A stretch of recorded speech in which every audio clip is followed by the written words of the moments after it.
I feel like I'm reaching this new level of life. I feel like I need a plan. Should I invest in crypto?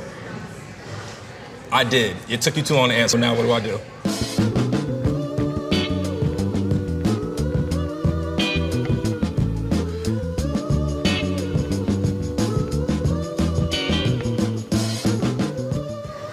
I'm hurting. I don't know. I'm holding on. I think you've answered your question.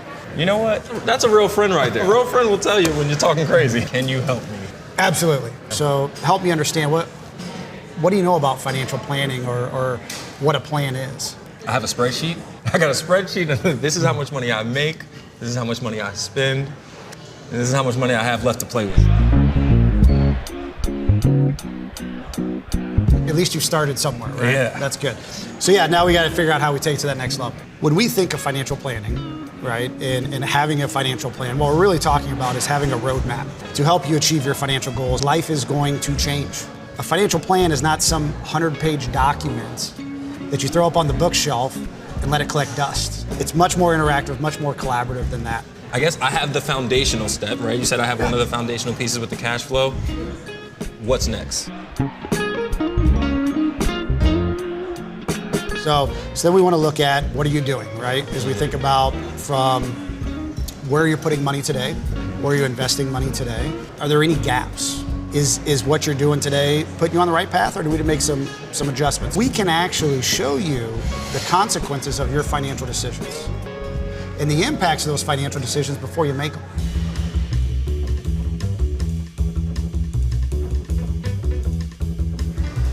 All right, so I have a financial plan in place. How do I know if it's working?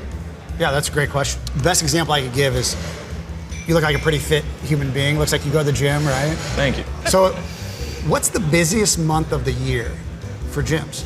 January. So you go in January, everybody's in there, and then what happens in February? Falls off. Falls off, Half right? the people, yeah. So when you think about your financial plan, right, it's all about progress and being able to track that. Even the small milestones, right, that you know you're actually working towards a particular goal. People give up on the gym because they don't see the progress, or hey, I go a couple times, it doesn't work. In this gym scenario, are you the trainer? I mean, I've been called worse. Yeah. I mean, I imagine it takes someone though, like a trainer, to keep you going. That's exactly right. Right? You got to stay disciplined, right? Right. You got to kind of have some accountability. Ultimately, getting back to what's most important, right? Clarity and confidence with the financial decisions that you're making. But I think about my mom who's about to retire. She, as far as I know, isn't really working with a financial plan or engaging in a real financial plan. Why do you think people don't do it? It's a great question. Studies will show that very few people actually truly engage in a very comprehensive planning relationship. It's the fear of you don't know what you don't know. We try to simplify and demystify the financial services world. Hiring someone to help you through that journey is critical, because what you don't want to do is make financial decisions by chance. So the sooner we can get ahead to help really work with clients, work with folks like your mother, the better off they're going to be financially for the long term. How do you balance doing this for so many people?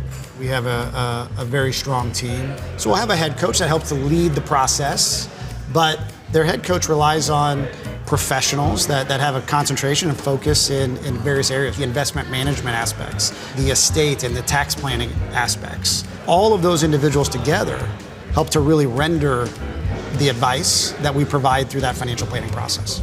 And so is UMB a Super Bowl caliber team?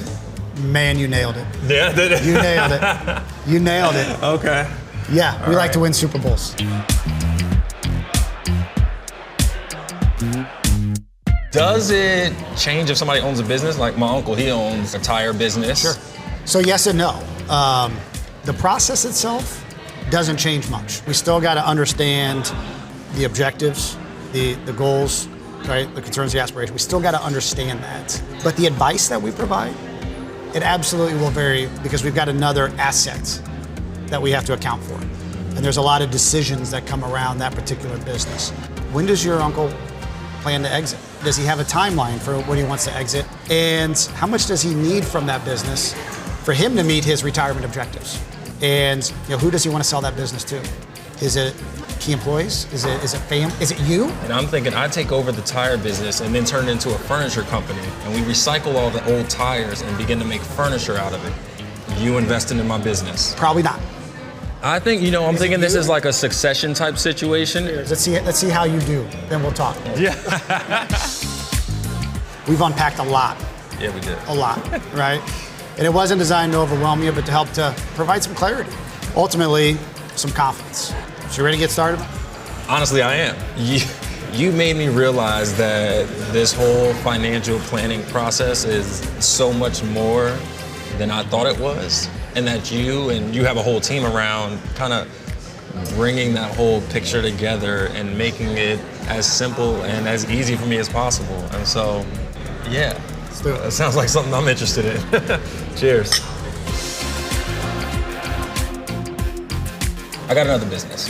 Haircuts. You get a haircut, but then your dog also gets a haircut. So we all get haircuts. And you can even bring a rabbit to get a haircut, and we can spell it H-A-R-E, cuts. You're a genius. You're a genius. That's what I've been saying. You're a genius. Let's go. I'm all in. You're it. That's it. That's it.